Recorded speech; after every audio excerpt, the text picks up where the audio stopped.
Hello, I'm John Dickerson. We're following breaking news. The jury has reached a verdict in the trial of the armorer for the movie Rust. Hannah Gutierrez-Reed is charged in connection with the shooting death of the film's cinematographer. Let's watch. Thank you so much for being here. It was a long trial. People may want to talk to you. You know, this has been pretty much a lot of publicity, and you don't have to. Okay, so you can just simply say, I do not wish to talk, and move on. And if anybody bothers you, we've really tried to protect your privacy. If anybody bothers you, simply call my division, and we'll figure out what to do. But you also may talk. Okay, so it's entirely up to you. Okay. All right. So you can escort them out. Yes, All right. Thank you. All rise.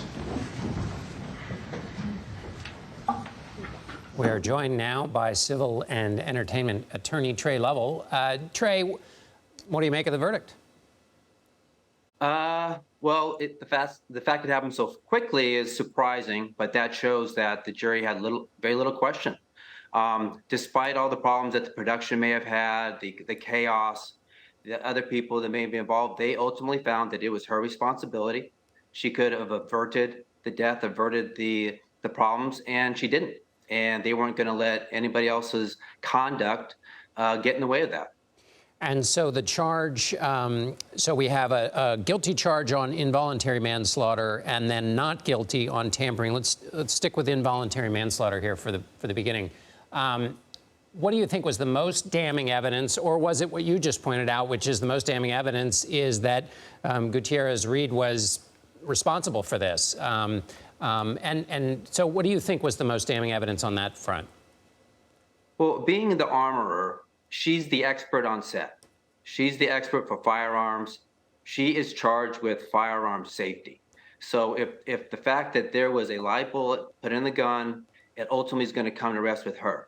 Even if there was chaos on the set, even if live ammo came through somebody else, even if she was rushed, the jury still found that she was in a position to have averted the problem and avoided it. So I think probably the most damning evidence is that since it's her job to make sure the gun was safe, she could have, and she didn't. And it kind of came down to that. And what kind of penalties are we thinking about here, possibly, for involuntary manslaughter?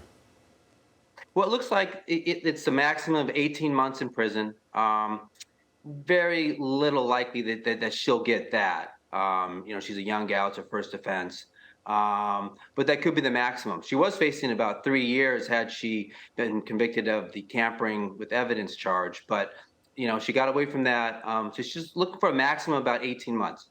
And what is your view about how this might affect Alec Baldwin's case in this matter?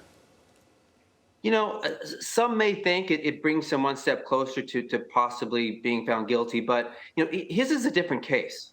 You know, he's an actor on set. He's entitled to rely on the expertise of the expert on set regarding gun safety. And the fact that he was handed a gun and told it was safe, you know, really wasn't his fault.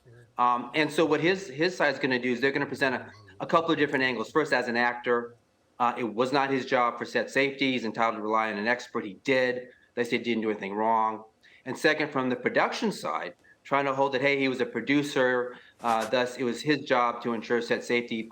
His side's gonna distance him from that argument, saying, hey, he's an actor. He's given a credit as a producer. He had nothing to do with actual production management. And thus, even on that side, he's not guilty. All right, Tre Lovell, thank you very much for helping us understand this verdict. We appreciate it. Thank you so much.